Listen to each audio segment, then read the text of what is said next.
Guys, I know you're going to be heading over here in just a moment. Our good friend Amy Robach is here. She has something important to share. Last month, you may remember that she took a very brave step live here on Good Morning America, getting a mammogram. It was part of our Pink initiative, the whole network going pink, and the floor is yours. Thank you very much, Robin. Well, I decided to take one for the team. This was for me about public service because you know I didn't really want to have that mammogram. And just a few short weeks later, words I never expected to hear, I was told that I have breast cancer.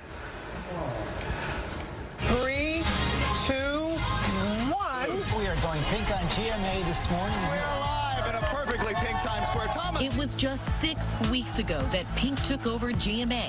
I had no idea then, of course, how quickly my life was about to change. We have made a commitment, a real commitment, to bring you what you need to know to be healthy and to be informed. We were kicking off Breast Cancer Awareness Month with real survivors and celebrities alike. Pink, pink, pink, do it. Go pink. I want to say I was happy to do my part, but honestly, I was a little reluctant at first. We're hearing the word stronger, and you are being so strong today, Amy Robach.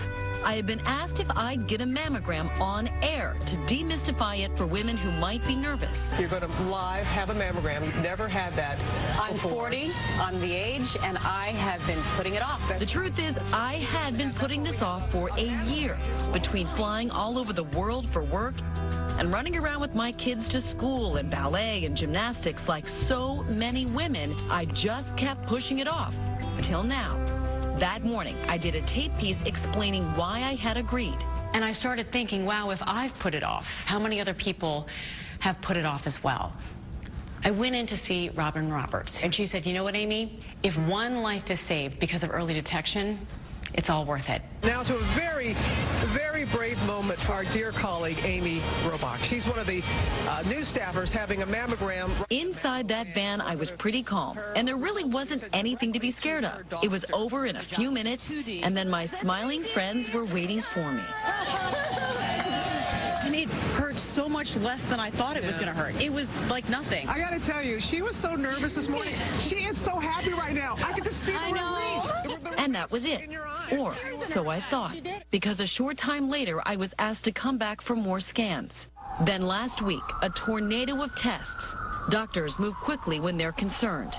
Finally, the diagnosis that's still hard for me to say out loud. I have breast cancer.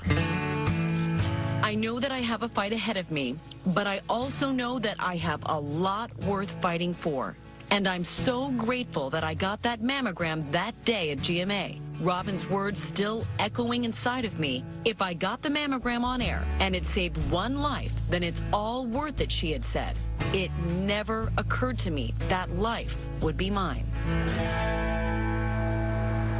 It is absolutely surreal to be sitting here, but as scary as it all is, I'm so lucky because you guys pushed me into that mammo van. And thank God you did, because I know me, and I wasn't in any rush to have that done anytime soon. And I had cancer the whole time we were sitting in that office, and I was saying I don't have a connection to the disease. Should I be the one to do this? And wow, boy. When you called us a few weeks ago,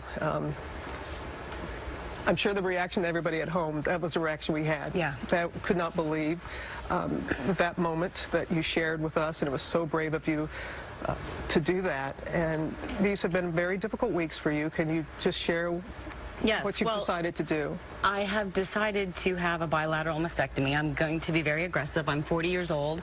I'm young, and I hopefully have a lot of life ahead of me. And what comes next, we're not sure. I'll have reconstructive surgery, and we don't know. Like we have discussed, there's a lot you don't know until you have the surgery. I don't know about chemo. I don't know what stage I am. I don't know if it spreads. So we'll find out those things in the weeks to come. So this time is the hardest part, the limbo, you know, when you don't know.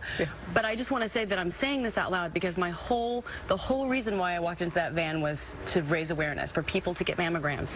And little did I know that I would be a walking example of having a mammogram saved my life, and having you, who pushed me to do this, to say you can do this. You saved my life. ABC News saved my life. You saved your life, Amy. You did it. And Jen Ashton is holding your other hand over there. And for people, and I know I'm thinking about people who were watching that morning, right, and they also got a mammogram, and they maybe got similar news. Right. Just walk people through what do you do? You know, and the same week that we got the news about Amy, I actually delivered the news to one of my patients as well. And the reaction of everyone is exactly what Amy just described, exactly what you know firsthand, Robin. And what I tell women is, step one, take a deep breath. Emotionally, this feels like an emergency. Medically, you have time to process the news and take things day by day. The second thing that I encourage people to do is try to get not one, but 2 opinions. So if that means getting your mammogram results copied on a disc, getting your pathology results copied, bring them to definitely 1 expert, if not 2. And the last thing is, and Amy just mentioned this, speak to a reconstructive plastic surgeon from the beginning, because it will help you plan out your options and your subsequent treatment down the road. Amy chose mastectomy. If that's an option that you choose. Exactly, right, exactly. But you need to know about all of those options at the beginning, not several steps down the road. Well, your husband Andrew is here. I know that it was it could not have been easy to share this with your family. Well, he unfortunately wasn't with me, because that's how surreal this seemed. How I just didn't think it was possible. So when I went back in for further imaging, I was alone when I got the news.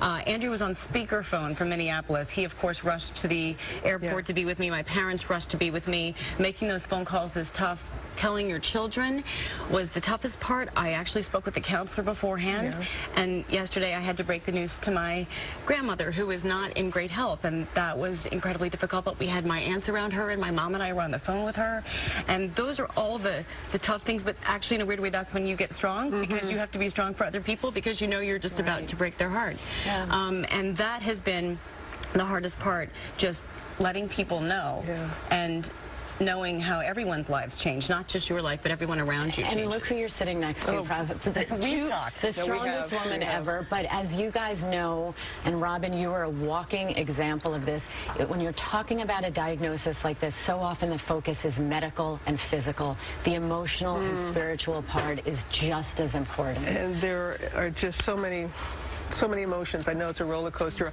Okay, they are chomping at the bit to come in. George, Andrew, Lara, Josh, and you know that. You are surrounded. Felt so loved and so cared for by everyone, and I just want to thank everyone for rushing to my side and holding my hand and letting me know it's going to be okay, and to have Robin as someone who, you know, I can follow in such great footsteps and know that it's going to be okay, and I'm a fighter. You are a fighter, and honey, you were there for me. I'm here for you. We all are here. You're going to beat this. You're going to beat this. Period. Yeah. You're going to beat this. I know the special music helped you, and music will be there. This is my favorite song. Right. Let the words come out. Say what you want to say. Be brave. We love you, Amy. Love you, Amy. Thank you.